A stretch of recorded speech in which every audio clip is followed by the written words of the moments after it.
दोस्तों, आप सभी कैसे हैं। उम्मीद करता हूं आप सभी बहुत ही अच्छे होंगे।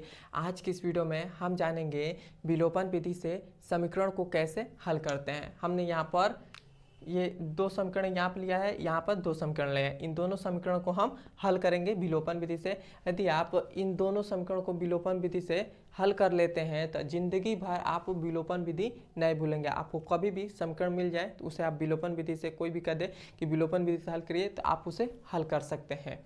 तो आइए अब हम विलोपन विधि जानते हैं कैसे हम हल करते हैं। तो आप जब भी आपसे विलोपन विधि कहेगा कि विलोपन विधि से इसे हल करिए, तो उस समय आपको दो समीकरण देगा। जैसे यहाँ पर हमारे पास ये पहला नंबर समीकरण है, ये दूसरा नंबर समीकरण है। हम यहाँ पर लिख दे रहे हैं, ये हमारे पास पहला नंबर समीकरण है और ये जो है वो दूसरा नंबर समीकरण है। इतना हो गया।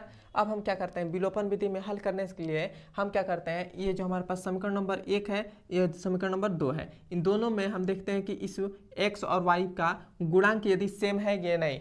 देखते हैं इन दोनों में, मतलब हम समीकरण नंबर 1 में देखते हैं, एक में हम देखते हैं x का गुणांक, इस समीकरण नंबर 2 में x का गुणांक सेम है या नहीं है। यदि इन दोनों का सेम नहीं है तो हम इसका देखेंगे, तो इन दोनों का भी सेम नहीं है। y का गुणांक भी 1 है, यहाँ पर भी y का गुणांक 3 है, तो इन दोनों का भी गुणांक सेम नहीं है। सबसे पहले हम क्या देखते हैं कि ये जो हमारे पास x का गुणांक है वो यहाँ पर 1 है, और समीकरण नंबर 2 में भी देखते हैं x का गुणांक क्या है, यहाँ पर 2 है। तो यदि हमारे पास समीकरण नंबर दोनों का, ये जो हमारे पास x का गुणांक है, इन दोनों में हमारा गुणांक यदि सेम नहीं होता है तब हम दूसरे वाले को देखते हैं।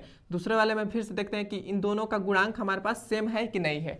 यदि नहीं होता है, दोनों में नहीं होता है, तो हम क्या करते हैं, ये जो हमारे पास जो समीकरण नंबर 2 है, इसमें हम देखते हैं किसी भी मान लेते हैं, हम इसको लेकर इसमें हम, मतलब इसमें हमें इसका गुणांक इसमें हमें करना होता है। मतलब x का गुणांक यहाँ पर 2 है, तो इसका भी x का गुणांक हमें 2 करना होगा, या इसको कर दें या इसको कर दें, हमें करना होगा। तो यहाँ हम यहाँ पर x का गुणांक 2 है, तो इसका भी हमें x का गुणांक 2 करना पड़ेगा। यदि हम इसको नहीं करते हैं तो हमें इसको करना पड़ेगा। इन दोनों में से किसी भी से एक को करना पड़ेगा, या इसको हमें, इसका x का गुणांक 2 है तो इसका भी x का गुणांक 2 करना पड़ेगा। यदि हम इन दोनों को नहीं, इसको हम नहीं करते हैं तो इसको हमें करना पड़ेगा। इसका गुणांक y का गुणांक क्या है, 3 है, तो इसका भी y का गुणांक हमें 3 100% है, करना पड़ेगा। यदि आप ऐसा नहीं करते हैं तो विलोपन विधि से हल नहीं होगा। तो आइए हम सबसे पहले तो हम इस वाले पद को हम इस वाले पद के बराबर करेंगे। तो x का गुणांक यहाँ पर 1 है, यहाँ पर x का गुणांक 2 है, तो हम क्या करेंगे, यहाँ पर भी x का गुणांक 2 करेंगे। तो हम समीकरण नंबर 1 में क्या करेंगे, x का गुणांक 2 करने के लिए हम क्या करेंगे, 2 से इसमें गुणा कर देंगे। तो यहाँ पर हम लिखेंगे समीकरण 1 में 2 से गुणा करने पर समीकरण नंबर 1 में यदि हम 2 से गुणा कर दें तो यहाँ पर हमारे पास x का गुणांक क्या आ जाएगा, 2 आ जाएगा। तो हमारे पास यहाँ पर समीकरण नंबर 1 में हम जब 2 से गुणा करेंगे तो यहाँ पर देख लीजिए, 2 से जब हम गुणा कर रहे हैं, 2 से इसमें गुणा कर रहे हैं, यहाँ पर देख लीजिए 2 से जब गुणा कर रहे हैं तो ये क्या हो जाएगा, 2 का x में गुणा करेंगे तो क्या हो जाएगा, 2x हो जाएगा, प्लस है तो प्लस हो जाएगा। फिर से 2 का y में गुणा करेंगे तो ये क्या हो जाएगा, 2y हो जाएगा। यहाँ पर इक्वल टू है तो इक्वल टू होगा। फिर से 2 का 5 में गुणा करेंगे तो क्या हो जाएगा, 10 हो जाएगा। 10 हो गया। अब इसे मान लेंगे हम समीकरण नंबर 3 मान लिए। अब देखिए, अब हमारे पास समीकरण नंबर 2 और समीकरण नंबर 3 में, इसमें x का गुणांक 2 है, इसमें भी x का गुणांक 2 है। अब हमारे पास इन दोनों का गुणांक, मतलब x का गुणांक भी 2 है, इस x का गुणांक भी 2 है, तो ये दोनों हमारे पास सेम मिल रहे हैं। तब हम क्या करेंगे, अब हम इन दोनों को जोड़ देंगे या घटाएंगे, तो इसका हमारे पास दोनों के समीकरण एकदम सेम मिल रहा है। तब हम क्या करेंगे, इस वाले समीकरण नंबर 2 को इसके जस्ट नीचे लिखेंगे। तो हमारे पास क्या हो जाएगा, 2x है तो 2x हो जाएगा, प्लस में माइनस का 3y है तो ये हो जाएगा 3y, और इक्वल टू में क्या है, 4 है तो ये हो जाएगा 4। यहाँ पर लिख देंगे समीकरण नंबर 2। अब हम क्या करेंगे, अब हमने ले लिया, अब हम क्या करेंगे, अब हम इन दोनों समीकरण को घटाएंगे। यहाँ पर देखें, घटाएंगे नहीं, सबसे पहले हम देखेंगे कि इन दोनों का गुणांक तो हमारे पास सेम आ गया है। उसके बाद देखेंगे कि इन दोनों के आगे किस चीज़ का साइन है, तो इसके भी आगे किस चीज़ का साइन है, प्लस का साइन है, और इसके भी आगे किस चीज़ का साइन है, प्लस का साइन है। प्लस का साइन है तब हम क्या करेंगे, इसको घटा देंगे। जब भी हमारे पास साइन यदि बराबर होगा, इसके भी आगे प्लस का साइन है, इसके भी आगे प्लस का साइन है, तब हम इसे समीकरण नंबर इसको हम घटा देंगे, समीकरण 1 में से समीकरण 2 को घटा देंगे। तो यहाँ पर जब भी हम घटाएंगे तब हमारे पास क्या आ जाएगा, यहाँ पर घटाएंगे तो यहाँ पर माइनस का चिन्ह आ जाएगा, यहाँ पर माइनस है तो यहाँ पर प्लस का चिन्ह आ जाएगा, यहाँ पर प्लस है तो माइनस का चिन्ह आ जाएगा। ये हो गया। अब देखिए प्लस का 2x में से माइनस का 2x घटाएंगे तो अब हमारे पास 0 बचेगा, तो इसे तो हमारे पास कट जाएगा। ये हो गया। प्लस का 2y है और यहाँ पर भी प्लस का 3y है, तो ये कितना हो जाएगा, प्लस का 5y हो जाएगा, तो ये हो गया 5y और यहाँ पर हो जाएगा बराबर। यहाँ पर देखिए यहाँ पर प्लस का 10 है, यहाँ पर माइनस का 4 है, तो ये हमारे पास कितना हो जाएगा, प्लस का 6 हो जाएगा। 6 हो गया। अब हम इस 5 को इधर भेजेंगे, इधर भेजेंगे तब हमारे पास क्या आ जाएगा, y बराबर क्या आ जाएगा, 6/5 आ जाएगा। 6/5 आ गया।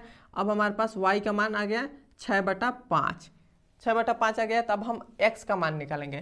तब हम क्या करेंगे, इस y का मान समीकरण नंबर 1 में रख दें या समीकरण नंबर 2 में रख दें, हमारे पास x का मान आ जाएगा। तब हम क्या करेंगे, समीकरण नंबर ये y में ये y का मान है तो समीकरण नंबर 1 में रख देंगे। तो यहाँ पर हम लिखेंगे समीकरण 1 में y का मान रखने पर, समीकरण नंबर 1 में y का मान रखेंगे तो हमारा समीकरण 1 क्या था, ये था x plus y equal to में 5 था।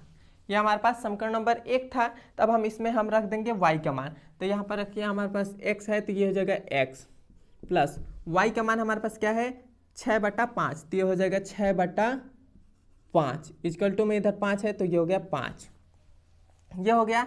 अब देखिए ये हमारे पास इधर ये वाले पद को पूरे को हम इसको बराबर के इधर भेज देंगे, तो बराबर के इधर भेजेंगे तब हमारे पास क्या हो जाएगा, ये देखिए ये तो हमारे पास अब ये हमारे पास 6/5 है, इसको हम बराबर के इधर भेजेंगे। तो बराबर के जब हम इधर भेजेंगे तब ये हमारे पास क्या आ जाएगा, ये हमारे पास आ जाएगा, इधर तो x है तो ये हो जाएगा x, ये हमारे पास 6/5 को इधर भेजेंगे तो ये हमारे पास इक्वल टू के इधर आएगा, तो इधर प्लस में था तो इधर आएगा तो क्या हो जाएगा, माइनस में हो जाएगा। लेकिन इधर यहाँ पर 5 है तो पहले 5 लिख लेते हैं। अब ये हमारे पास 6/5 बराबर का इधर आ गया, इक्वल टू के इधर आ गया, तो इधर प्लस में था तो इधर आ गया तो क्या हो जाएगा, माइनस में हो जाएगा, तो ये हो जाएगा माइनस का 6/5 हो जाएगा। 5 हो गया। अब हम इसका एलसीएम ले लेंगे, तो इसका एलसीएम लेंगे तब हमारे पास क्या आ जाएगा, ये देखिए इसका एलसीएम ले लेंगे तो हमारे पास एलसीएम कितना आ जाएगा, 5 आ जाएगा। 5 आ गया। अब ये देखिए 5 से इसमें कटेंगे तो 5 से 5 में गुणा करेंगे तो क्या हो जाएगा, 25 हो जाएगा। फिर से माइनस 5 से 5 कट गया तो यहाँ पर क्या बचेगा, 6 बचेगा। तो ये हमारे पास कितना आ जाएगा, 25 में से 6 घटाएंगे तो हमारे पास क्या आ जाएगा, 19 आ जाएगा। और यहाँ पर सॉरी, यहाँ पर हमने x नहीं लिखा, यहाँ पर x लिख लीजिएगा, x हमने छोड़ दिया, x है तो x। अब 25 में से 6 घटाएं तो 19 आ गया, और बटा में 5 है तो 5 आ गया। अब हमारे पास x का मान कितना आ गया, 19/5 आ गया। यहाँ पर हम लिख दे रहे हैं 19/5 आ गया, और यही हमारे पास आंसर हो जाएगा। ये हो गया। अब हम इस सवाल को हल करते हैं। इस सवाल में भी हम सबसे पहले क्या करेंगे, इसे हम सबसे पहले तो मानेंगे समीकरण नंबर ये हमारे पास 1 है, इसे मानेंगे समीकरण नंबर 2 है। उसके बाद हम देखेंगे कि इन दोनों में से पहले एक वाले को देखते हैं। इनका गुणांक क्या है, 3 है, और इसका भी गुणांक क्या है, 2 है। इन दोनों का गुणांक बराबर नहीं है, तब हम इसको देखेंगे। तो इसमें देखिए इसका गुणांक 4 है और इसका गुणांक 1 है, तो इन दोनों का भी गुणांक बराबर नहीं है। तो हम क्या करेंगे, अब हम इसमें किसी भी का गुणांक मतलब इसका गुणांक यदि बराबर कर ले या इसका गुणांक बराबर करना पड़ेगा। तो यदि हम अगली बार हम इस सवाल में इसको गुणांक को बराबर करते हैं, इस बार हम इसको गुणांक का बराबर करेंगे। तो यदि हम क्या करेंगे, यदि हम इस वाले समीकरण में 4 से यदि हम गुणा कर दें तो ये हमारे पास y का गुणांक भी यहाँ पर 4 आ जाएगा, यहाँ पर y का गुणांक भी 4 आ जाएगा, मतलब ये दोनों हमारे पास बराबर हो जाएगा। तो यहाँ पर हम हम समीकरण 2 में 4 से गुणा करने पर, समीकरण नंबर 2 में हम 4 से गुणा करेंगे, तो इसमें हम 4 से गुणा करेंगे तो क्या हो जाएगा, 4 का 2 में गुणा करेंगे तो क्या हो जाएगा, 8, और x है तो x हो जाएगा। फिर से माइनस, इसमें y में 4 से गुणा करेंगे तो क्या हो जाएगा 4y हो जाएगा, और 2 में 4 से गुणा करेंगे तो क्या हो जाएगा 8 हो जाएगा। 8 हो गया। अब इसे मान लेंगे समीकरण नंबर 3।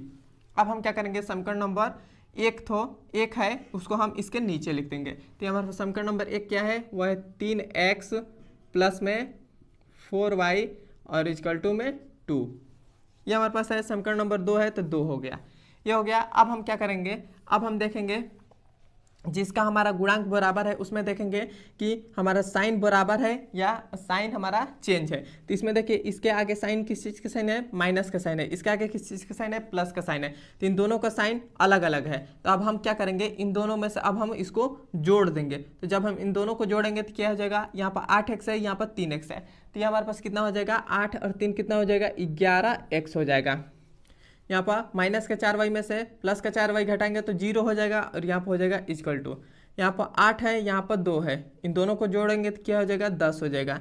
तो x बराबर कितना आ जाएगा, इस 11 को बराबर के इधर भेजेंगे तो हमारे पास क्या आ जाएगा, इधर गुणा में था तो इधर क्या आ जाएगा, तो क्या आ जाएगा भाग में हो जाएगा। तो ये हमारे पास क्या आ जाएगा 10/11 आ जाएगा, 11 आ जाएगा। अब हमारे पास x का मान निकल गया, तब हम y का मान निकालेंगे। तो अब हम इस x का मान समीकरण नंबर 1 में रख दें या समीकरण नंबर 2 में रख दें, वहाँ से हमारे पास y का मान निकल जाएगा। तब हम समीकरण नंबर 2 में रख रहे हैं x का मान। तो यहाँ पर आप लिखिएगा समीकरण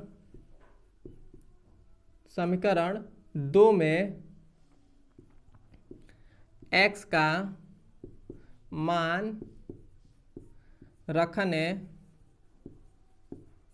पर, समीकरण नंबर 2 में x का मान रखेगा। समीकरण नंबर 2 क्या है, वह है 2x के जगह पर हमें क्या रखना है 10/11, तो ये हो जाएगा 10/11, और फिर से माइनस का y है तो ये हो गया y, और इधर इक्वल टू में क्या है 2 है तो 2 हो गया, ये हो गया।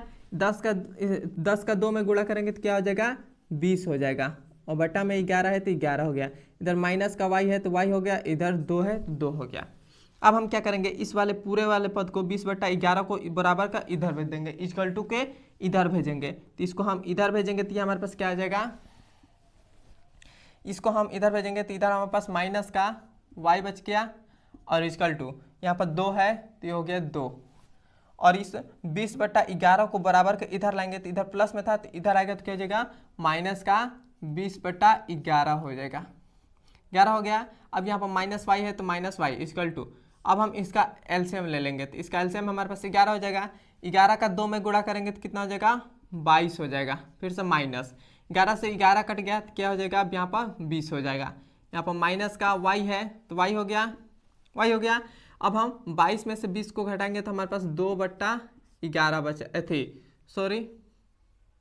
2/11 बचेगा, 11 हो गया। अब हम क्या करेंगे, इस माइनस को इधर भेज देंगे तो हमारे पास क्या आ जाएगा माइनस का 2/11, और हमारे पास माइनस का 2/11, यही हमारे पास आंसर हो जाएगा। यहाँ तक आपको समझ में आया है तो कमेंट में बताइए, और हमारे चैनल पर नए हैं तो सब्सक्राइब भी कर दीजिएगा। अभी तक ने हमारे इंस्टाग्राम को अपना फॉलो नहीं किया है तो फॉलो कर लीजिए, क्योंकि आप सभी के लिए हम वहाँ पर मोटिवेशनल वीडियो डालते हैं जिससे आप मोटिवेट रहें और आपका पढ़ाई में भी मन लगा रहे। वीडियो आपको कैसा लगा है कमेंट में ज़रूर बताएँ, और समझ में आया है तो वो भी बताएँ। अब हम मिलते हैं इसके अगले नंबर वीडियो में।